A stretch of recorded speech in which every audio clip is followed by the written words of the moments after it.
Halo, selamat datang pada video pembelajaran manajemen risiko di lingkungan Badan Pusat Statistik. Badan Pusat Statistik atau BPS memiliki peran penting sebagai penyedia data statistik nasional yang berkualitas, akurat, dan dapat dipercaya. Data tersebut menjadi dasar utama dalam pengambilan kebijakan pembangunan di Indonesia.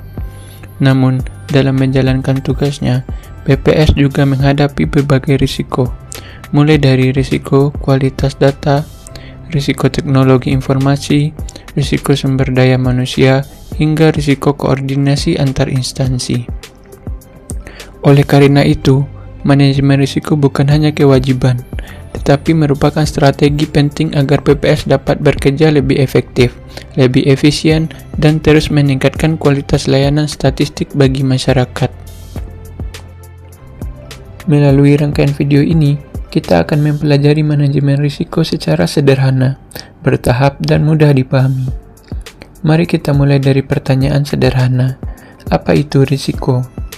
Berdasarkan standar internasional ISO 31000 tahun 2018, risiko adalah efek dari ketidakpastian terhadap sasaran. Artinya, setiap kali kita memiliki tujuan, selalu ada kemungkinan hasilnya tidak sesuai harapan, baik itu lebih baik maupun yang lebih buruk. Lalu, manajemen risiko sendiri didefinisikan sebagai kegiatan terkoordinasi untuk mengarahkan dan mengendalikan organisasi terkait risiko. Selanjutnya, penting untuk memahami perbedaan antara risiko dan masalah. Risiko adalah sesuatu yang belum terjadi, namun memiliki kemungkinan untuk terjadi di masa depan. Sedangkan masalah adalah sesuatu yang sudah terjadi dan sedang dihadapi saat ini. Perbedaan lainnya yaitu risiko dikelola secara proaktif. Artinya kita berusaha mengantisipasi sebelum kejadian terjadi. Sementara itu, masalah ditangani secara reaktif, yaitu setelah kejadian terjadi dan perlu diselesaikan. Selain itu, risiko masih dapat dicegah atau diminimalkan dampaknya, sedangkan masalah biasanya sudah menimbulkan dampak nyata yang harus segera ditangani.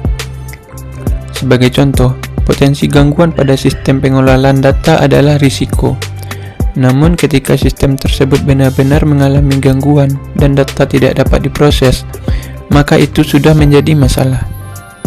Kemudian ada satu konsep penting yang perlu diingat, yaitu risiko memiliki formula yang terdiri dari peristiwa, penyebab, dan dampak.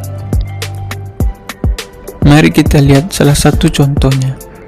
Penyebab yaitu sistem IT yang tidak stabil, sedangkan peristiwa yaitu gangguan pengumpulan data, dan dampak yaitu data tidak terkumpul tepat waktu. Dari sini kita bisa melihat bahwa risiko tidak berdiri sendiri, tetapi selalu memiliki hubungan sebab akibat. Sebagai kesimpulan, risiko adalah hal yang tidak bisa dihindari, tetapi bisa dikelola. Dengan memahami konsep dasar ini, kita dapat mulai melihat risiko bukan sebagai ancaman semata, melainkan sebagai bagian dari proses mencapai tujuan.